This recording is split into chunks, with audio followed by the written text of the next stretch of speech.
Hola mis amores, muy buenas tardes. Estoy muy contenta, feliz de estar aquí con ustedes. Los quiero invitar a que me acompañen, a que escuchen la entrevista que realicé a una personalidad del mundo de la comunicación de Televisa Guadalajara. Pues él es una persona versátil, es reportero, periodista, comunicador y además artista plástico. Quiero agradecer a Iván Mendo por esta entrevista. Acompáñenme y regreso con ustedes. Pues muy buenas tardes. Nos encontramos con una personalidad del mundo de la comunicación. Es multifacético, reportero, comunicador, poeta y además artista plástico. Es una personalidad que ha tenido una trayectoria, una gran trayectoria dentro del mundo de la comunicación en Televisa Guadalajara. Y pues lo tenemos ahora con nosotros, un honor tener aquí a mi lado al gran Iván Mendo. Muchísimas gracias, Iván, por este tiempo, por esta entrevista. Y pues bueno, queremos aquí conocerlo un poquito más, conocer un poquito más acerca de su trayectoria. ¿Qué lo llevó a esta carrera de comunicador? Bueno, la vida, gracias Raquel. La vida es azarosa, ¿no? Uno nace, hay cosas que puedes determinar, que puedes influir y hay otras que no.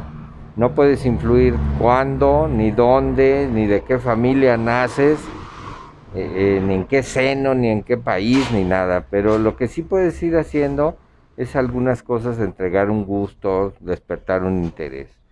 En el caso mío de la comunicación fue un poco azaroso. A mí sí me gustaban las artes, la lectura, el cine, las artes plásticas, y por azares del destino, alguna vez yo escuchaba la radio de la Universidad de Guadalajara y me gustaban los programas que había ahí, y lanzaron una convocatoria para alguien que quisiera participar en un programa de literatura y de música rock. Entonces fui, busqué a esas personas, hicimos una buena identificación y así empecé en el mundo de la comunicación, de la radio, de las comunicaciones electrónicas, ¿no? Entonces estuve ahí en la Radio Universidad de Guadalajara por espacio de 4 años, de una forma no profesional, era más como de aficionados, aunque de vez en cuando nos daban alguna cuestión monetaria, pero no era, digamos, formal ese asunto.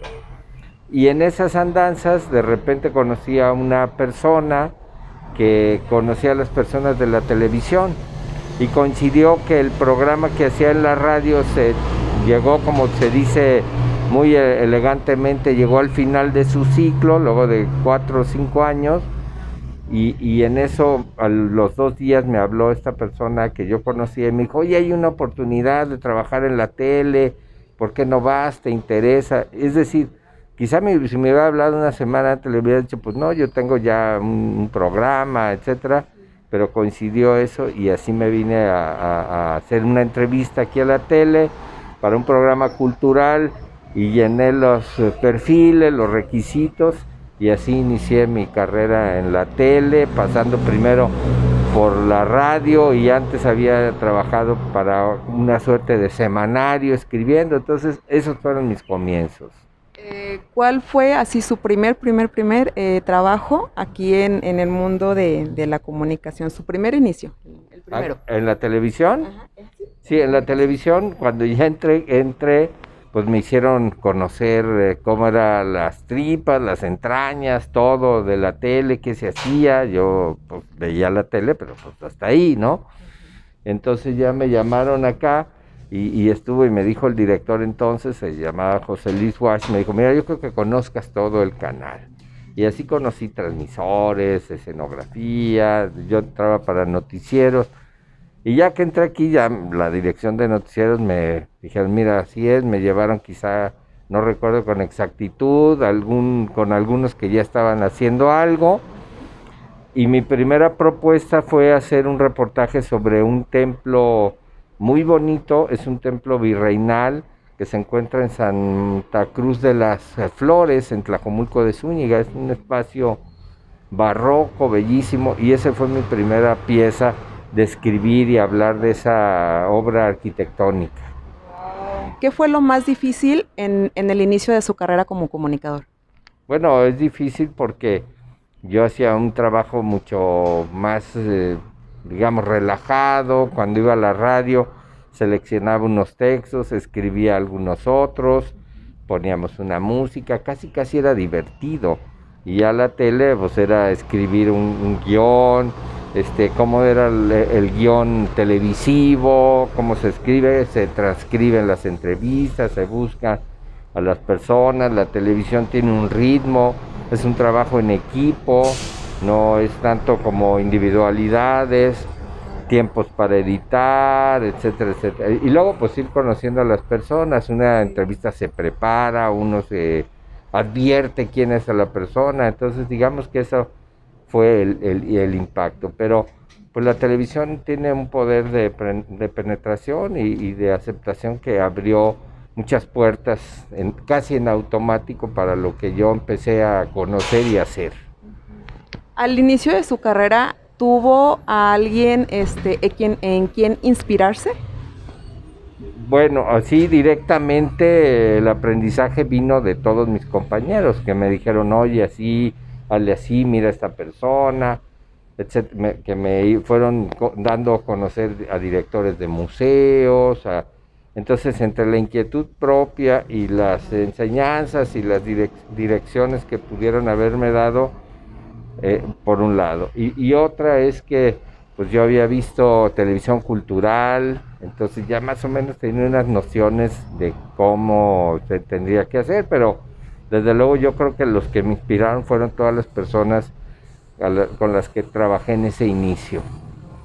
¿Cuáles son los recuerdos más entrañables que tiene durante su carrera? Bueno, pues son muchísimos, son cerca, desde que inicié esto, son 37 años, 38 de recorrido, ¿verdad? Entonces ese tiempo me posibilitó afianzar mis ideas, renovar mis expectativas, pero por ejemplo guardo gratísimos recuerdos de la primera Feria Internacional del Libro de Guadalajara, que se hizo en el año 1987, aquí fue la primera, y en esa ocasión tuve oportunidad de entrevistar a William Golding, el escritor británico, autor, entre otras obras, de El Señor de las Moscas, y quien era ya premio Nobel de Literatura. Y entonces gente como ella, Paco de Lucía, Joan Manuel Serrat, Ofelia Guilmán, Carlos Ancira, o sea, de repente poder hablar con ellos como estamos hablando tú y yo, gente que pues yo la veía en una película o lo había leído. Eso fue una experiencia imborrable. Ya con toda la experiencia que usted tiene en esta carrera, ¿qué es lo más difícil para usted? Bueno, pues lo más difícil es que a veces tenemos en una entrevista con alguien que tiene mucho que decirnos, tener que reducir esto a 1 o 2 minutos o compactar tanto y que en unos cuantos minutos encerrar algo que tienes que dejar fuera muchas cosas. Por fortuna ahora tenemos un programa los domingos donde podemos darle más aire a nuestras entrevistas, donde podemos, digamos, entregar más de lo que nos dicen. Es como, imagínate que vas a un buffet donde hay cosas maravillosas para comer y que te digas, mira, nomás puedes agarrar 100 gramos de algo porque no puedes comer más que eso, y que veas que hay, pues no sé, mariscos, postres, sopas, ensaladas, carnes, aves, y que no puedas más que algo muy mínimo. Eso es como entristecedor. De sus varias facetas, ¿cuál es la que más le apasiona? Bueno, definitivamente todas, ¿no? O sea, no hago una cosa sin que me guste hacerla. Es decir, de repente no dejan de ser trabajos y hay días que son difíciles, que tienen que buscar a alguien que quieres que diga algo que no quiere decir, es decir, una declaración de una persona que a lo mejor no tiene interés de hablar de ese tema, pero que tú tienes que tener esta declaración para completar una pieza noticiosa, o de repente la tragedia, porque por ejemplo también a veces tenemos que ir a cubrir guardias de carácter de nota roja o policíaca. Esas partes son muy ásperas, son muy estériles, pero se tienen que hacer. Y yo creo que la posibilidad, la crítica o cuando algo te es pesado, siempre te marca la pauta de cómo se debe encarar algo, ¿no? O sea, yo comulgo con esa frase que me decía mi padre, y nunca la he olvidado: la mejor crítica es la práctica de la virtud, ¿no? Cuando algo crees que es difícil o que no, lo has visto que no se hace así o que no debería hacerse así, pues intentas cómo hacer algo, ¿no? Pero esa parte es muy difícil. De repente hay temas escabrosos, temas cómo abordar a una persona en una... Cuando alguien gana un premio de literatura, pues todos están orgullosos, pero cuando tienen un descrédito, una pena y querer tener una opinión de alguien así es muy complicado. ¿Existe alguna área en su profesión que aún no ha realizado pero que le gustaría trabajar?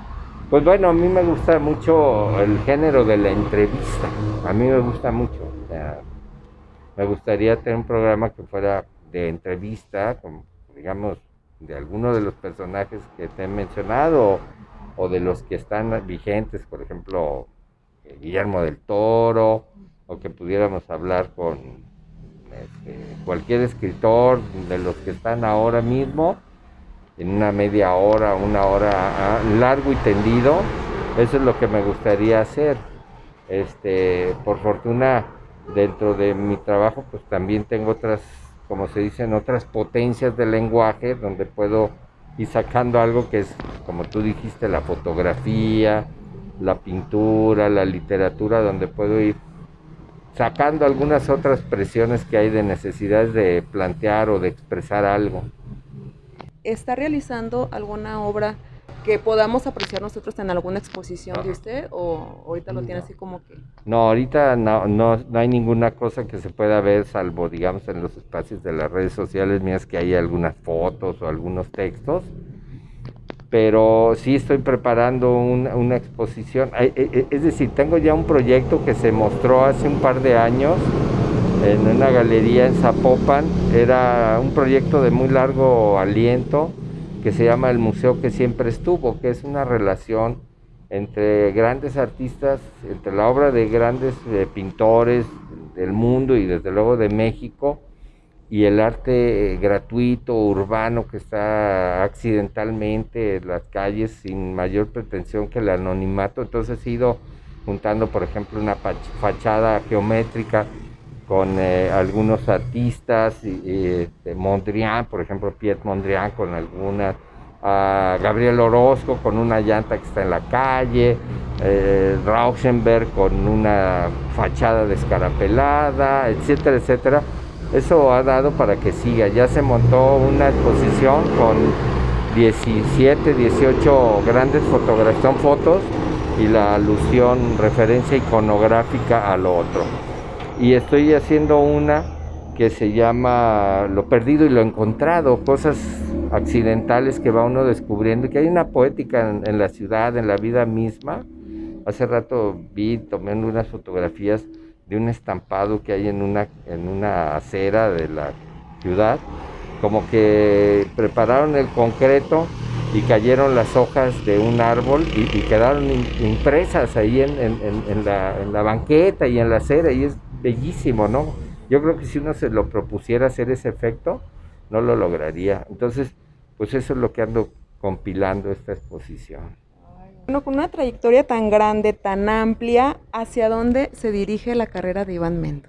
Bueno, ahora, conforme uno ya se va acercando a lo natural que implica la vida, que es morirse en algún momento, que ya vamos cada vez, como que el tanque de la gasolina ya va más allá de la mitad y nos queda menos, pues yo creo que lo que queda es ir puliendo las ideas, descartando lo que ya no tiene caso abordarlo, e ir escribiendo algunas cosas, terminar algunos proyectos de pintura, de fotografía, gozar la vida, gozar a los amigos, a la familia, o sea, aprovechar un uso mejor del tiempo, porque hay un tiempo en que cree uno que toda la vida va a ser uno veinteañero, ¿verdad?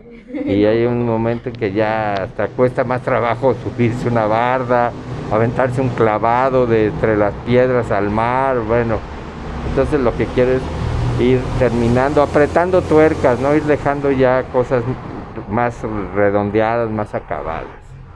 Iván, pues de verdad agradezco mucho, mucho este tiempo. No sé, algo más que quiera agregarle al público, algo de usted aparte. Sí. Bueno, me gustaría, ya que me das esta oportunidad, recordar algo que les decía a mis alumnos cuando daba clases en la universidad o en las distintas escuelas donde pude participar. Es que lo que haga uno hay que aprovechar la vida, no hay que pasar como, digo, no es por vanidad ni menosprecio a las personas simples y anónimas, porque cada quien tiene una misión en la vida, pero tratar de pues dejar una huella lo mejor posible, más duradera, en favor de los demás, que puedas hacer algo que impacte positivamente. Yo les decía a mis alumnos de fotografía, miren, ha habido grandes maestros, pero ya hicieron su obra y ya se murieron. Ellos ya no van a poder agregar nada más, ni una página, ni una foto, ni una palabra. Ustedes pueden beber en esas fuentes y agregar algo más. Entonces hay que aprovechar la vida, tratar de que esta se manifieste en un legado que la gente pueda recordar como algo positivo. Pues en verdad ha sido para mí esta una entrevista fantástica, Iván. En verdad se lo digo, admiro y aprecio mucho su trabajo, su trayectoria. También ahí lo vemos como crítico del cine mexicano en su programa de película. Usted es una parte fundamental de medio de la comunicación porque nos gusta cómo lo hace, cómo se dirige al público, que de verdad admiro mucho de usted, respeto. Y de verdad agradezco mucho, mucho, mucho esta entrevista. No, al contrario, Raquel, yo no soy crítico de cine. En todo caso, lo criticable sería yo, ¿no? O lo crítico en ese caso sería yo. Trato de divertirme y de que en esta presentación pues la gente tenga algunos datos, algunas nociones de qué se trata, por dónde va y a lo mejor que se puedan atrapar. No todas las películas, hay que decirlo, son obras de arte, todas son obras de comunicación, hay un libreto, hay actores, algunos son más buenos, otros menos buenos, pero en todos hay un esfuerzo que debemos reconocer y ya queda en el espectador el juicio de cada cosa, de qué le sirve, qué no le sirve. Nosotros le presentamos así como otra vez en el buffet las cosas, cada quien toma lo que más le convenga y lo que necesite. Sí.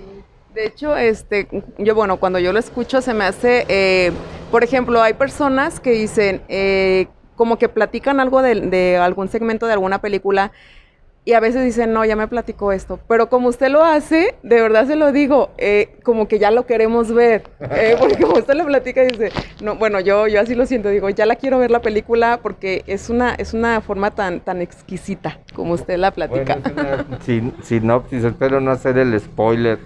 Ha habido de todo, hay muchas anécdotas al respecto, pero vuelvo a lo mismo, la premisa es que nos divirtamos y que podamos disfrutar de algo. Ya cada quien hace su juicio de valor. Claro que sí. Muchísimas gracias, Iván, y pues continuamos. Recuerden pues también sigan las redes sociales de Iván Mendo y además véanlo de veras en la tele, quien no lo ha visto, quien no ha visto sus reportajes, quien no ha visto sus programas, la verdad se los recomiendo al 100%. Muchísimas gracias, Iván, que Dios lo bendiga y pues gracias a todos ustedes por acompañarnos también en esta entrevista. Gracias. Al contrario, Raquel, un placer. Y siempre hagan las cosas como les gustaría verlas en forma de otros.